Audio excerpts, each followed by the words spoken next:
Hello everyone, welcome back to my channel. उम्मीद है आप सब लोग अच्छे से होंगे। आज के इस वीडियो में हम लोग देखेंगे methods for detecting drug interaction. Pharmacy practice का यूनिट 1 का एक टॉपिक है ड्रग इंट्रैक्शन। उसमें एक पार्ट है methods for detecting drug interaction, which is very important question as per exam perspective. 10 mark के एग्जाम में आता है। आज हम उसको देखेंगे। स्टार्ट करने से पहले अगर आप लोग मेरे चैनल पे नए हैं तो मेरे चैनल को सब्सक्राइब करो एंड लाइक करो एंड शेयर करो मेरे वीडियो को। ओके, स्टार्ट करते हैं methods for detecting drug interactions. ADR is detected by following 2 methods. यहाँ पे हम लोग 2 मेथड से ADR को डिटेक्ट करेंगे। First is pharmacovigilance and second is epidemiological methods. पहले देखेंगे हम लोग फार्माकोविजिलेंस। फार्माकोविजिलेंस मेथड में क्या आएगा? Spontaneous case report and record linkage study. ये 2 फार्माकोविजिलेंस के अंडर आएंगे। पहले हम लोग फार्माकोविजिलेंस क्या है वो देखते हैं।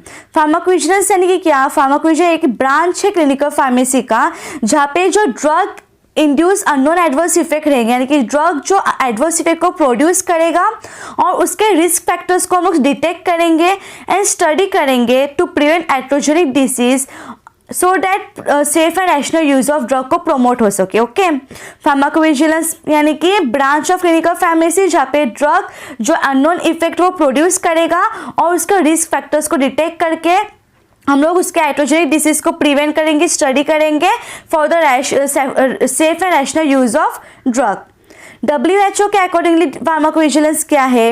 It is defined as a science and activities relating to the detection, assessment, understanding and the prevention of adverse effect और any other medicine related problem. यानी कि यहाँ पे एक्टिविटीज, साइंस एंड एक्टिविटीज है जो कि रिलेटेड है to the detection. Adverse effect को हम डिटेक्ट करेंगे, असेस करेंगे, अंडरस्टैंड करेंगे एंड प्रिवेंट करेंगे एडवर्स इफेक्ट को या फिर जो भी मेडिसिन रिलेटेड प्रॉब्लम है उसको, उसी की स्टडी को हम फार्माकोविजिलेंस बोलेंगे। Okay, monitoring of adverse drug reaction. Adverse drug reaction को मॉनिटर करने के लिए द प्रोसेस है, यानी कि it consist of 3 step. First is hypothesis generation, second hypothesis straightening and preliminary assessment of available data and third is signal testing, evaluation and explanation. पहले हम लोग हाइपोथेसिस को जनरेट करेंगे, फिर प्रिलिमिनरी असेसमेंट करेंगे जो भी अवेलेबल डेटा है उसका, और फिर सिग्नल को टेस्टिंग करेंगे, इवेल्युएट करेंगे एंड एक्सप्लेन करेंगे। Now what is signal? Signal क्या है? It is defined as a set of pharmacological, pathological or epidemiological data and argument establishing a hypothesis which is significant for the rational and safe use of drug in human। ये एक set है जिसमें pharmacological, pathological और epidemiological data रहेगा और जो argument जो hypothesis के बेसिस पे इस्टेब्लिश हुई है, जो कि वेरी इंपॉर्टेंट है for rational and safe use of drug in human. Okay, and ये जो सिग्नल्स है वो डिराइव हुआ है by making observations.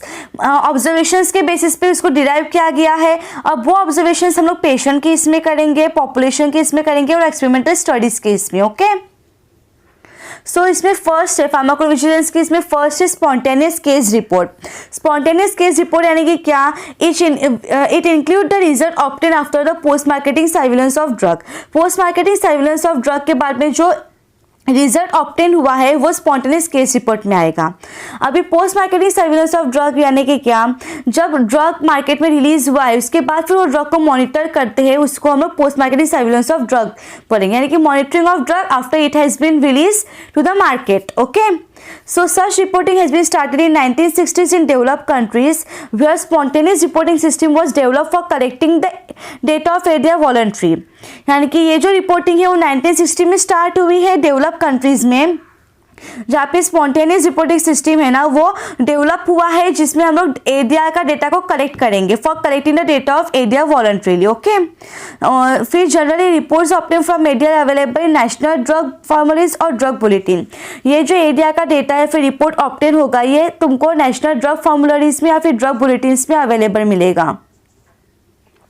Spontaneous reporting system है ना, ये सिर्फ सीरियस और अनप्रेडिक्टेड ड्रग रिएक्शन के बारे में इंफॉर्मेशन देगी and they are relatively inexpensive है एंड अर्ली वार्निंग सिस्टम है that inform about any potential problem observe during the post marketing phase of drug. Post marketing phase of drug के time पे जो भी प्रॉब्लम्स आएगी वो पहले इन्फॉर्म करेगी, so it is known as early warning system and वो inexpensive है। Spontaneous reporting system do not provide any information about the population consuming a certain drug and duration of therapy. यही population जो drug को consume कर रही है and duration of therapy के बारे में कुछ information provide नहीं करेगी. There are large number of underreported cases. Spontaneous case report में कुछ underreported cases है and the reason behind underreporting are named as 7 deadly sins by Inman in 1986. और underreporting के behind जो भी reasons है ना उसको name किया गया है as 7 deadly sins by Inman. कौन से reasons हैं? First is satisfaction with the wrong belief that only safe drugs are allowed to be marketed and prescribed. Second, fear of any legal action. Third, a feeling of guilt because the patient health has been harmed by drug prescribed by a doctor. Fourth, ambition to collect and publish a personal series of cases. Fifth, lack of desire for reporting. Sixth, hesitancy on reporting mislead out which might lead to mockery. And last one, a person is not bothered to report the ADR.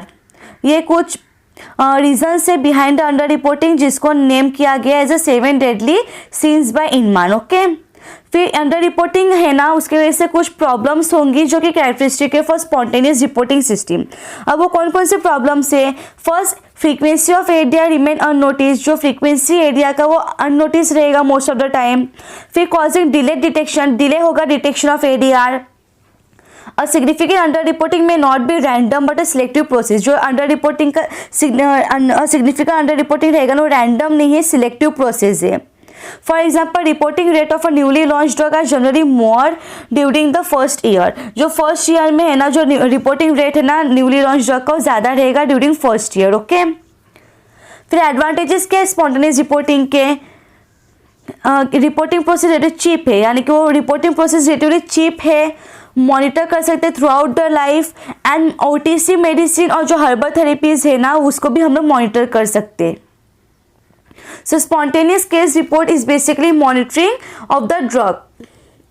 So next drawback क्या है कि हम लोग quantify नहीं कर सकते risk को. फिर this system only provide information number of cases of ADR reported not the incidence of reaction. यानी कि कितने केसेस है एडीआर के उसी के बारे में इंफॉर्मेशन प्रोवाइड किया जाएगा, not the incidence of the reaction. फिर few reactions of ADR reported, कुछ रिएक्शंस जो एडीआर के वही रिपोर्ट किए जाएंगे, ज़्यादा नहीं. Spontaneous report are important evidence that lead to drug withdrawal and crucial for genetic hypothesis. ये important है, इसकी जो spontaneous report की जो evidences है ना important है क्योंकि इसकी वजह से drug withdraw किया जाएगा and it is crucial for genetic hypothesis को generate करने में इसका important है. Second one is record linkage study. Pharmacovigilance में उसके अंदर में सेकेंड वन आएगा record linkage study. Record linkage में हम लोग डिटेल्स को कलेक्ट करेंगे, उसको एनालाइज करेंगे. अब डिटेल्स कौन से? Details regarding the cause of death and hospitalisation, यानी कि डेथ का cause, what is the reason behind the death वो, और हॉस्पिटलाइजेशन, इसके बारे में डिटेल्स को कलेक्ट करेंगे, उसको एनालाइज करेंगे. And this provide an early warning of an epidemic of the drug related disease. तो ड्रग रिलेटेड डिसीज के बारे में वो अर्ली वार्निंग देगा. फिर रिकॉर्ड लिंकेज स्टडी है ना वो यूज होगा to facilitate the research of a drug induced disease. Research को फैसिलिटेट करेगा regarding the drug induced disease को. फिर it uses computer and related software to study life and health event. Medical record linkage है ना वो use करेगा computer and उसके related software so that we to study the life and health events. Health events यानी कि कौन से? birth, marriage, date, hospital admission of the population along with the prescription event and monitoring and history of the drug use. And they are developed till the resources available. जब तक resources available है तब तक उसको develop किया जाएगा. Second method is epidemiological methods. Okay, so there are various epidemiological methods. First is case control study and second one is cohort. Case control study में क्या होगा? यहाँ पे केसेस रहेंगे एंड कंट्रोल्स रहेगा. केसेस यानी कि क्या? द ग्रुप ऑफ पेशेंट जिनको डिसीज है, जिनको ड्रग के वजह से डिसीज हुआ है वो, और अनदर ग्रुप ऑफ पेशेंट जिनको डिसीज नहीं है.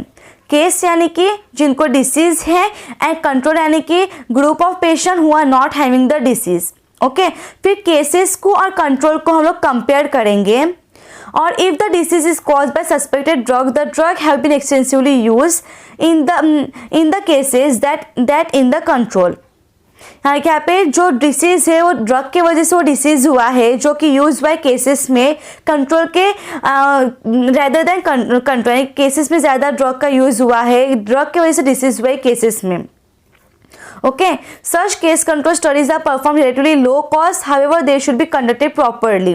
जो केस कंट्रोल स्टडीज होगा ना वो रिलेटिवली लो कॉस्ट में परफॉर्म किया जाएगा एंड उसको अच्छे से कंडक्ट प्रॉपरली और उसके जो डेटा होगा ना वो अप्रोप्रिएट रहना चाहिए. During the case control study, following precautions should be taken. Selection of the case should be performed carefully. A clear and precise and accurate description of the disease should be given. The control defined should be according to population of the case, not according to disease of interest. जो control को define किया गया है वो according to population किया गया है, not according to the disease of interest. Control से ना यूजुअली हॉस्पिटलाइज पेशेंट्स रहेंगे. Result should be determine accurately precisely. Result को एक्यूरेटली प्रिसाइजली डिटरमाइन किया जाएगा. Second is cohort study. Cohort study यानी कि क्या? कोहोर्ट स्टडी में कोहोर्ट यानी कि ग्रुप ऑफ रिसिपिएंट. यहाँ पे ग्रुप ऑफ रिसिपिएंट होंगे ऑफ ड्रग ऑफ इंटरेस्ट के और उनको स्टडी किया जाएगा for observing them for different time period. उसको ऑब्जर्व किया जाएगा फॉर डिफरेंट टाइम पीरियड के लिए to check what happens to them. और it include short term clinical trial. It is use for short term clinical trials of new drug and usually it is beneficial for detecting predictable adverse effect. Cohort study को beneficial for detecting predictable adverse effect जो कि arise होगा due to excessive pharmacological effect.